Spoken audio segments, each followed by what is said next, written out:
What's up, you guys? Welcome to another video. This one is going to be a dismantling of a ridiculously written article by Paul Tassi, senior contributor, news and opinion about video games, television, movies, and the internet. The first Acolyte controversy is absurd, even for Star Wars fans. Oh, let's get right into this. This is madness. So essentially, they're jumping into the fact that in Episode 1, The Phantom Menace, Ki-Adi-Mundi said that we haven't seen the Sith for 1,000 years. That we haven't seen them for a millennia. Impossible. The Sith have been extinct for a millennium. And let's just read their points as to why this is absurd. I'm going to read a little bit and then we can get some context. Naturally, controversy has erupted from the trailer and perhaps not what you were thinking. While I'm sure there are woke accusations somewhere out there about its Asian and black leads, literally no one. No, I have not seen anyone talk about that. This dude is just purporting some sort of racism bullshit, then attaching it to a bunch of Star Wars fans. Yeah, there's definitely racist people out there.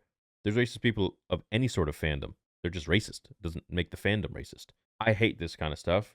Star Wars fans are my kind of people. I am a Star Wars fan. I don't like it when these dumb journalists like to throw that in there as if it's factual when they're just making it up out of their... That's not what is being discussed, but I'm just going to make it up anyways. Rather, that would be the idea that the show it retconning existing Star Wars lore by having the Sith in this time period, which it is, if they all survive and they know about it. This is based on a specific prequel quote from Ki-Adi-Mundi, member of the Jedi Council, in which he declared that it was impossible that the Sith were attacking, as he says, the Sith have been extinct for a millennium. Impossible. The Sith have been extinct for a millennium. The idea that there is the Acolyte is breaking canon by inserting Sith into the High Republic era, which instead started several hundred years ago and ended about 80 years before Order 66. The Acolyte specifically is 100 years before the Phantom Menace. Okay, so Plagueis is about 15 to 20 years old here. Darth Tenebris is very much mature and alive. All right, so someone says, I'm honestly scared for this show because in the Phantom Menace they say the Sith have been extinct for a millennium. Are we just going to retcon lines in the movies now too? I don't see a lot of good ways they could work around that. Impossible. The Sith have been extinct for a millennium. Yeah. Okay, so here is Mr. Journalist's points. This is, of course, totally absurd for a number of reasons. All right, let's get to it. Just because the Sith were not around in mass, like in the Old Republic days, which in the Old Republic days there were thousands, does not mean they did not exist and were hiding in the shadows. It's exactly what the Sith were doing. Hiding in the shadows. Did you not watch The Phantom Menace? At last we will reveal ourselves to the Jedi. At last we will have revenge. At last we will reveal ourselves to the Jedi. At last we will have revenge. After 1,000 years of not revealing yourself to anyone. I mean, you go to the comics, you go to the books, and Darth Maul got in trouble big time from Palpatine because he was starting to kill Jedi here and there. He was starting to reveal himself and his force powers because his lust and his hunger for blood was overwhelming.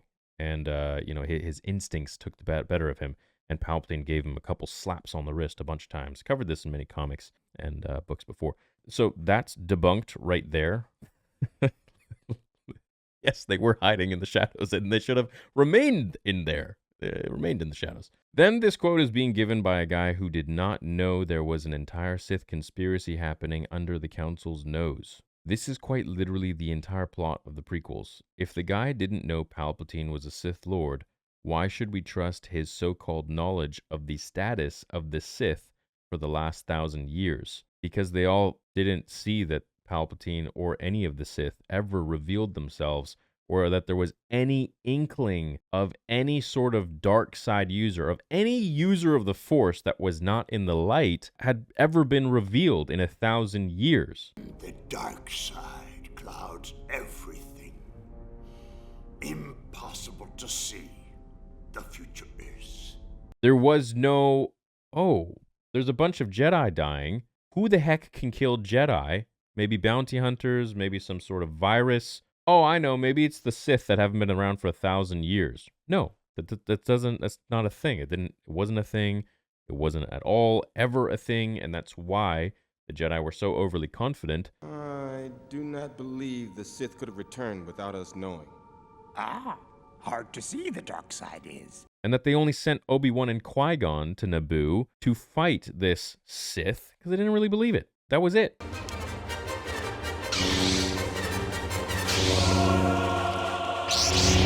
And then once Qui-Gon died, they did believe it. All it took was Obi-Wan to tell them that there's a Sith and Qui-Gon's death. There's no doubt the mysterious warrior was a Sith. Always two there are. More generally, a single guy's opinion on something is not a fact. A stated opinion is not canon. This seems like extremely basic stuff. Why do people who don't watch Star Wars, like you could at least watch the Star Wars movies and like have like a partial understanding of what's going on. But it seems like this dude, journalist guy, has not even watched the movies to even understand. Like, I really question where their logic is coming from. A single guy's opinion. I mean, let's put some respect on his name. Jedi Master Ki-Adi-Mundi. Okay, he had 4 wives. Okay, his species was going extinct, so the Jedi allowed him to get freaky and jiggy with it with 4 wives. I mean, he had to do what he had to do. So let's give him some respect, okay? It's not just a single guy's opinion. He is Ki-Adi-Mundi, Jedi Master Ki-Adi-Mundi, and he fought gallantly during the Clone Wars. This was not just his opinion. This was the entire opinion of not just the Jedi Council in that room. We will use all our resources to unravel this mystery. We will discover the identity of your attacker. But the Jedi all over the galaxy. This was the fact. And that's because no Sith had ever revealed themselves. There was no red lightsaber for 1,000 years that had been seen. The Sith moved in the shadows. In The Revenge of the Sith, the book, Palpatine's nickname was called the Shadow because he moved in the shadows. He was the Shadow. They even called him the Shadow.